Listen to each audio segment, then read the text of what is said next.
Oke guys, assalamualaikum warahmatullahi wabarakatuh. Ya, kembali lagi dengan saya Ali Buparuk di channel Cerita Bisnis PKL. Oke guys, sambil saya berjualan ini pentol deg-degan ya guys. Bentar lagi habis, alhamdulillah ya, prospeknya setelah bulan Agustus ini alhamdulillah sudah membaik ya. Oke, di video kali ini saya akan membahas terkait dengan kenapa usaha di kaki lima bisa bangkrut ya. Kita ulangi lagi, kenapa usaha kaki lima bisa bangkrut ya. Dari pengalaman yang saya alami, saya juga pernah mengalami kebangkrutan guys. Tapi ada beberapa hal yang memang menjadi faktor utama ketika usaha saya dulu itu bisa bangkrut ya. Tapi sebelum kita lanjut videonya, bagi teman-teman yang belum subscribe dulu guys.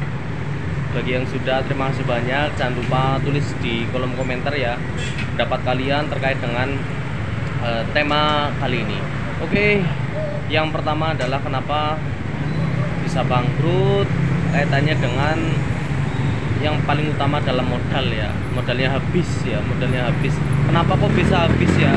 Seringkali dalam pencatatan ya, pencatatan pengeluaran pemasukan itu tidak tertib ya, sehingga cepat sekali modal kita habis jebis ya. Bahkan untuk kebutuhan modal hari berikutnya itu nggak ada ya, bahkan untuk sewa lapak itu nggak ada ya. Faktor utamanya adalah dalam hal pencatatan ya, pencatatannya tidak tertib. Kemudian untuk memisahkan antara modal untuk sewa lapak, karena kita sewa lapak itu biasanya di kaki lima itu bulanan guys, walaupun kecil, kadang memang 500.000 300.000, kadang kalau benar-benar tidak disimpan baik-baik itu bisa habis ya, kehabisan ya. Itu yang pertama, kaitannya dengan habisan modal. Yang kedua adalah karena hutang piutang ya. Karena di kaki lima kadang kita tergiur dengan cicilan-cicilan murah meriah ya, misalnya cicilan HP, cicilan kulkas, panci dan seterusnya ya, yang harian-harian seperti itu ya, 300.000 utang sana sini dan seterusnya ya.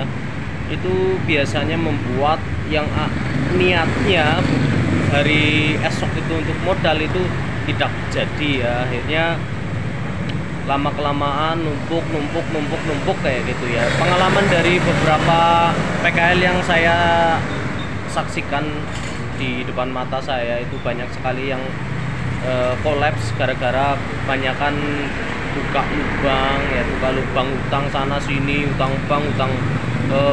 bank harian, bank konvensional dan seterusnya ya. Bahkan mereka ambil utang ke tempat lain lagi untuk nutup utang di mana lagi kayak gitu. Jadi buka lubang, tutup lubang dan seterusnya, itu nggak habis-habis. Akhirnya usahanya bangkrut, akhirnya jaminannya juga ikut ketarik bank. Jadi seperti itu nggak boleh ya. Kita jualan di kaki lima kebanyakan hutang, sekalipun dengan hutang itu kadang kita diuntungkan ya, tapi ketika kita harus terpaksa ya punya hutang, itu harus benar-benar hati-hati ya. Nggak boleh kita sehabis dikasih uang hutangan ya dari bank dan seterusnya, kemudian kita foya-foya seperti itu ya teman-teman. Makanya saya sarankan kepada teman-teman yang mau berjualan di kaki lima, jangan membuat gerobak yang terlalu mentereng ya guys, terlalu mentereng, terlalu mahal, sehingga kos untuk pengeluaran pertama itu terlalu tinggi ya. Semoga dengan video singkat ini bisa bermanfaat bagi teman-teman yang mau berjualan di kaki lima. See you, sampai jumpa di Purwokerto guys. Assalamualaikum warahmatullahi wabarakatuh.